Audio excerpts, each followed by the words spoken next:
Hello and welcome to Rob's Not So Retro Reviews. Today I'm going to be taking a look at the Crash Bandicoot Sane Trilogy, available on PS4 and developed by Vicarious Visions. The original Crash Bandicoot trilogy are some of my favourite platformers on the PS1. Not only on the PS1, but in my opinion, Crash 2 and 3 are two of the best 3D platformers ever made, even better than Nintendo's offerings at the time, and that includes Super Mario 64. So for a remake of these three games to be released on PS4, it's like a dream come true. Many people will be going into these games with a feeling of nostalgia, and some other people might be experiencing these games for the first time, but I have a more unique viewpoint because I play the original Crash trilogy on quite a regular basis, so it doesn't really harbour all that much nostalgia for me. Though because I'm so used to them, I'm bound to be a little bit biased towards the original games when I'm comparing them. Before we get into the game properly though, what is the Crash Bandicoot Sane Trilogy? Well, it's a remake of Crash Bandicoot, Crash Bandicoot 2 Cortex Strikes Back, and Crash Bandicoot 3 Warped, which are all available on the original PlayStation. One thing I want to make clear is that this is not a remaster, this is a remake. The differences between the two are that a remaster is basically an upscaled port, sometimes adding in a few new features, like the right analog stick functionality in Metal Gear Solid Peace Walker HD, or the Swift Sail in The Legend of Zelda Wind Waker HD, whereas a remake is a complete from the ground up recreation of the original experience. So it doesn't use any of the same code or the same engine as the original game, but uses the same level design and visual design as the original experiences. Oddworld New and Tasty, the PS4 Ratchet & Clank, and now the Crash Bandicoot Sane Trilogy are examples of such remakes. Because this game is a remake, there's a few differences between the original trilogy and the remake trilogy, and it's these differences I'll be focusing on in this review. If you want to know my opinion on the original three games, I've reviewed all of them on my blog, a link for which is in the description. So let's start with the most glaringly obvious difference. The visuals have been completely overhauled and the remakes look amazing. Each level has been crafted to appear exactly the same as it did in the original games, but obviously with way better lighting effects and much higher quality textures, animations and models. I seriously couldn't have asked for a higher quality remake of the Crash trilogy from a purely visual point of view. Vicarious Visions did an absolutely fantastic job in this regard. The game runs at 30 frames per second at 1080p, higher if you're playing on a PS4 Pro, with no slowdown aside from the odd jitter when starting a time trial, so from a technical standpoint, the game also runs very well too. Crash 3 is probably the best looking of the trilogy due to the way that the original game was designed in a way that allowed them to show more open space around the linear levels, as opposed to boxing the levels in with walls like in Crash 1 and 2. Being able to see fields and castles in the game's backgrounds and sprawling futuristic cities still looks as impressive as it did back on the PS1. The attention to detail in the original Crash games is kept in the remakes too. Things like lava bubbling, insects flying around and footprints appearing in snow and dirt all make the world feel alive. There's never a moment where anything is static and uninteresting to look at. There's also a great degree of care put into character animation. Almost every enemy in the game causes a unique death animation to play out, some of which are actually quite funny and are reminiscent of Saturday morning cartoons. But there's also idle animations and different poses for when Crash celebrates after finishing a level. I can't fault this game in the slightest for being lazy in the visual department. Everything pops out of the screen and it's a joy to look at from beginning to end. The sheer amount of variety in visual design, which is helped by the fact that this is technically a package of 3 different games, is incredible. To put it simply, this is easily one of the best looking platformers on the PS4. Not only have the in-game graphics been completely remade and upgraded, but the cutscenes featured in all 3 games have also been recreated. They retain the same feel as the original cutscenes by featuring the same shots and camera angles, but have more advanced animation and generally look fantastic. Seeing these cutscenes play out in HD is something I can't get enough of, they really are incredible. It would be easy to just dismiss the Sane Trilogy as added nothing new to the series but better graphics, but nothing could be further from the truth. Crash 1 has received the bulk of the updates, with it being the most dated in the trilogy, but small changes have also been made to Crash 2 and 3, for better and for worse. But let's start by taking a look at the good stuff. First of all, a welcome addition to all 3 games is that Coco Bandicoot, Crash's little sister, is now playable in almost every level. This is great because it might appeal more to a younger female audience, but also because it gives veterans of the series a new way to play the games. Coco doesn't have any new abilities or advantages over Crash, acting basically as just a reskin, but she does have slightly different death animations and collectible animations which are just as great as Crash's. It's also a nice touch how they worked this into the story. By having Coco hack into the Time Twister machine in Crash 3, she's able to go back in time to Crash 1 and 2 in order to help to defeat Cortex. The time trials which first appeared in Crash 3 are now available in Crash 1 and 2, and these offer a ton of replayability and act as a sort of hard mode for the fans who have played through the games before, or the new players who are looking for a challenge. In order to get the collectible Relic items, you'll need to activate a time trial by collecting a floating clock at the start of every stage, and then race to the end as fast as you can. Upon reaching the end, you'll be given a sapphire, gold or platinum relic, depending on how well you did. The catch here is that you'll also need to do the levels without dying, otherwise your run will be ended. These time trials are easily the hardest part of the games, and you'll need to absolutely master the levels to get the platinum relics. Another small but welcome change to the time trials is that the games now remember your name after you put it in for the first time after loading the game up, so you won't need to re-enter it every single time like in the original Crash 3. There are also online leaderboards for your relic times, which adds a degree of community to the experience and allows you to get competitive with friends to see who can achieve the fastest times. The Sane Trilogy not only has upgraded visuals and gameplay, but it also boasts completely revamped sound design. All of the dialogue spoken across all three games has been re-recorded with returning voice actors from across a ton of Crash games, which is great because it unifies the trilogy rather than having Cortex's voice suddenly change from the first game to the second, like in the original games. A few prominent voice actors returning from older games in the series are Lex Lang, who has voiced Cortex since Crash to Insanity, Corey Burton, who voiced Engine and Entropy in Crash Bandicoot The Wrath of Cortex and reprises these roles in the Sane Trilogy, and John DiMaggio, who voiced Tiny Tiger in Crash Nitro Kart and Uka Uka in Crash of the Titans and Crash Mind Over Mutant, again reprising these roles in the Sane Trilogy. It seems a lot of care was put into making sure that the voice actors were not only of the highest quality, but also had an understanding of the characters by having played them previously, and this puts across that Vicarious Visions really seem to love and respect the Crash series as a whole.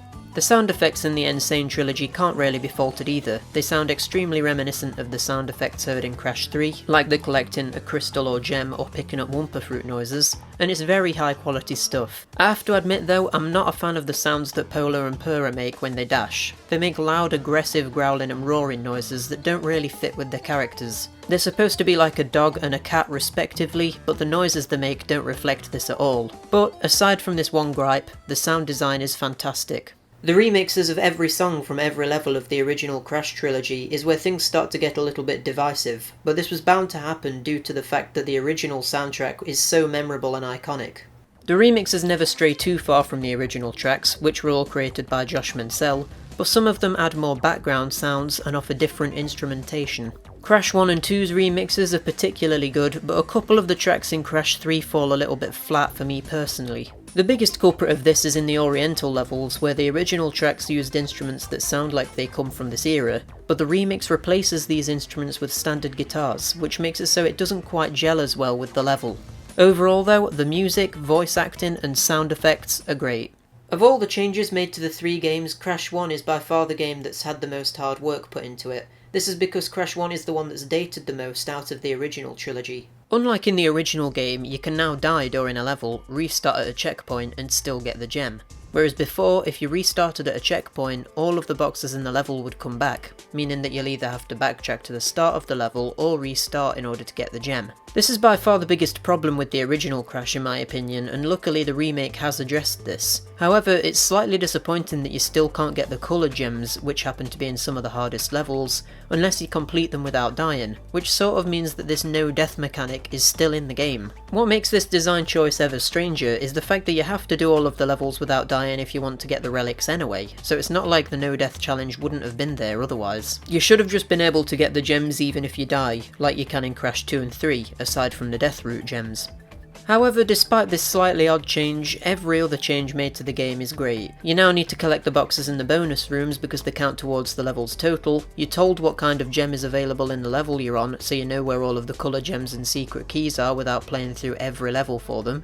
You keep all of your lives if you quit the game and come back to it later, there's no password save system, you can save the game whenever you want, and a nice little aesthetic change is that in the Torna bonus rooms, upon reaching the end, Cortex will now fly in and whisk Torna away, which makes sense rather than her just standing there celebrating like she did in the original.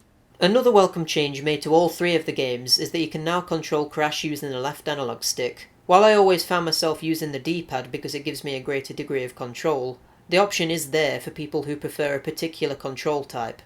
The remake of Crash 1 still hasn't quite brought the original game up to the standard of Crash 2 and 3, and this is slightly disappointing. I find myself wishing that more had been done to unify Crash 1 with 2 and 3 in the same way that a few tweaks have been made to Crash 2. For example, the body slam, slide and run functions could have been implemented into Crash 1 to make it flow as well as the later two games.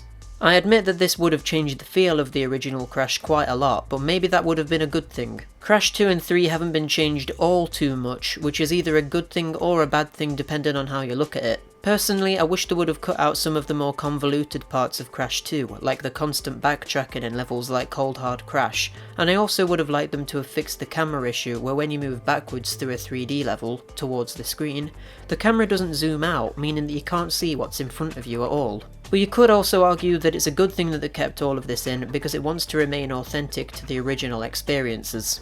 Crash 2 has been upgraded slightly to include some features that were introduced in Crash 3. For example, displaying box totals, the more realistic shadow effects when you jump, the bouncy Wumpa Fruit boxes only needing 5 jumps to break, and the time trials and the running power, which strangely is the only feature I've just mentioned that isn't in the remake of Crash 1. This is great because it makes Crash 2 and 3 feel more in sync with each other rather than Crash 3 having the most content and feeling the most slick like in the originals. I do wish that some of the Crash 2 boss battles had been slightly revamped though, because they're easily the worst bosses in the trilogy. Maybe having the bosses communicate with you before the battles like in Crash 3 would have been a nice touch, or adding new phases to the bosses, especially in the case of Cortex's fight, would have freshened it up a bit. This creates a situation though where Crash 3 hasn't actually been changed all that much. It's had nothing new added to it content wise, and this can make it feel very familiar. The biggest changes to Crash 3 come in the form of the vehicle levels, which feel different due to the changing controls and physics, and not always in a good way.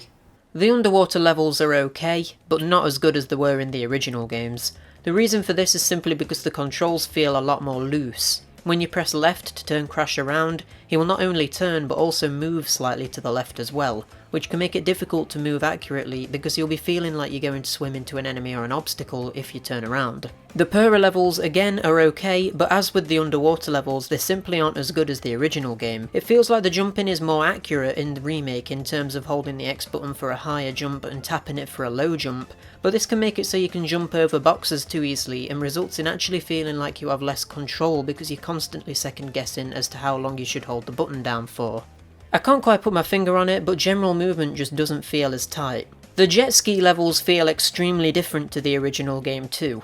It's much slower to stop and slow down, and general movement feels much floatier. I originally didn't like these levels at all, but I actually did adjust to the new controls in this instance and found myself enjoying them towards the end. I think this is a case of the controls actually just being very different as opposed to being outright worse. Just expect to have to spend a bit of time getting used to these levels if you're used to the old controls. The motorbike levels are even worse than they were in the original. All of the problems with the original game's bike levels are still here, so you can't turn around if you've missed a box, you have to repeat the levels too much in order to get the collectibles, and the controls feel too basic and stiff. But on top of all of this, you now don't create a shockwave when you go up a ramp and land on the floor, which has made me miss several boxes that I wouldn't have missed in the original. And also the camera does this awkward jittery movement when you go up a ramp, which looks awful and can be disorientating. The plane levels were the absolute worst in the original Crash 3, and in the remake, well, they're actually a lot better. My main issue with them in the original game is that they felt really slow, and the draw distance meant that you couldn't hit targets from very far away.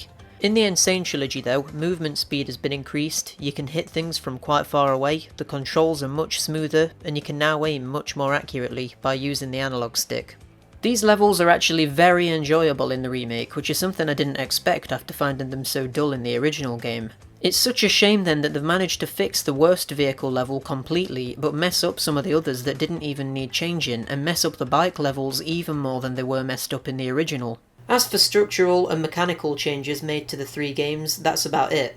The other changes come in the form of load screens, which are very frequent and quite long. They happen on the title screen, they happen upon entering every level, and they happen when you retry a run after finishing a time trial. For a PS4 game, I do feel like the amount of loading screens and the length of them could have been cut down a bit, but this is a little bit of a nitpick. Still, it would be nice if this could be reduced in a future update.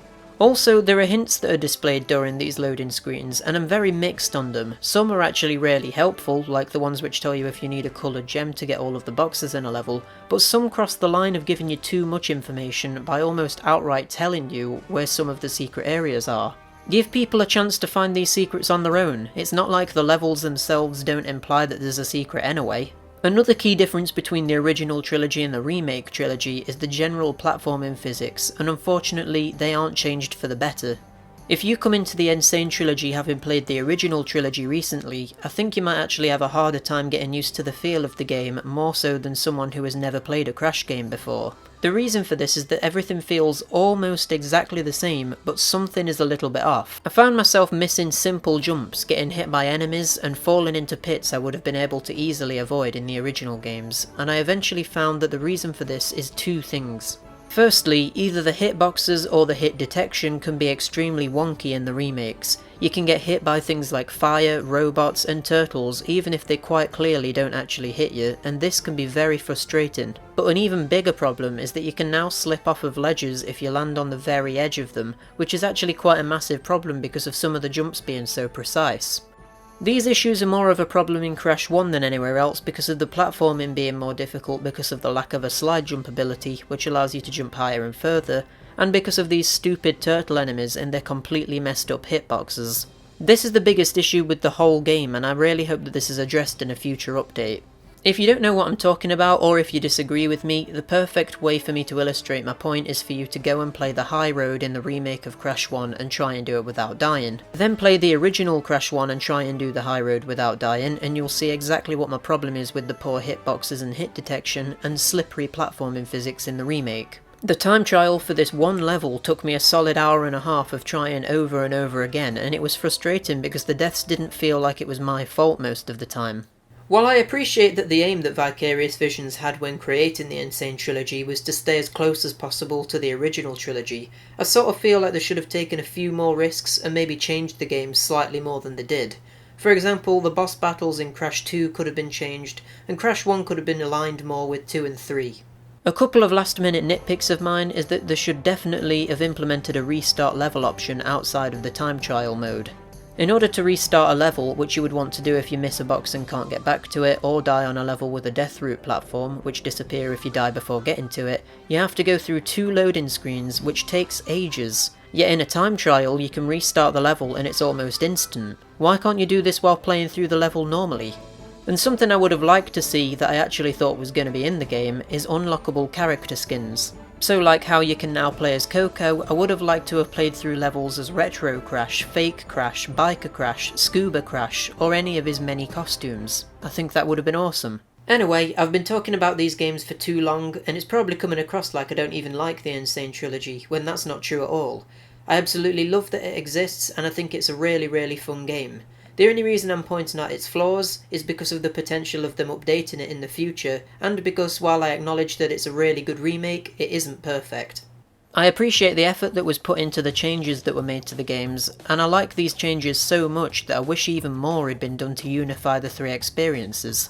This was done in Crash 2 to a degree with the addition of the run power in the relics, but Crash 1 still feels like the odd one out of the bunch. You can't run, or slide, or body slam, there's no warp room, and the true ending still feels disappointing. I'm gonna give the Crash Bandicoot Sane Trilogy a 7 out of 10. Because the remakes include all 3 Crash games and don't change anything fundamental about them, including some of the negative things, this means that it takes on almost every issue I had with all 3 of the original games and puts them into one game, which technically makes it even more flawed than Crash 2 and 3 are individually. Hopefully that makes sense. It's a case of on paper, the remakes should be better than the originals, and they almost are. They've got more content, they look more modern, and they've been lovingly crafted by people who are obviously fans of the original games. But there's just some small issues which stop the Sane Trilogy from being quite as good as the original trilogy. The primary reason for which being the at times incredibly irritating jumping and platforming physics, which can result in you missing jumps and slipping off of ledges to your death. If it wasn't for this particular issue, the remake of Crash 1 would be superior to the original Crash 1. Other than that though, there are just small issues with loose controls and no changes made where I feel like there should have been, which caused the original Naughty Dog trilogy to still be the best way of experiencing these games. That's by no means me saying that you shouldn't buy and support the Sane Trilogy though. It's still a great game, it's awesome value for money, and it's a new way of playing Crash for older fans and a very good introduction for new fans. I'm super excited to see what they're working on next, be it a Spyro Trilogy remake, a Crash Team Racing remake, or a completely new Crash game. Vicarious Visions should be proud. Plus, there's always a chance some of these issues can be patched out at a later date too, which would be fantastic. They're already working on remaking Stormy Ascent, which was a cut level from Crash 1, so post-game content and updates seem to be something they're interested in. That wraps up my thoughts on the Crash Bandicoot N. Sane Trilogy. I'm interested to know what you think. Do you prefer the originals or the remakes? Just remember that the opinions expressed in this review are only my own and you're free to disagree with them. It's just that for me, the remakes don't quite reach the same level as the originals did. Thanks for watching my review. If you enjoyed it, give it a like, leave a comment and maybe even subscribe. I plan on doing more Crash content in the future, so you can look forward to that if you liked this one. Also consider checking out some of my other reviews too. See ya!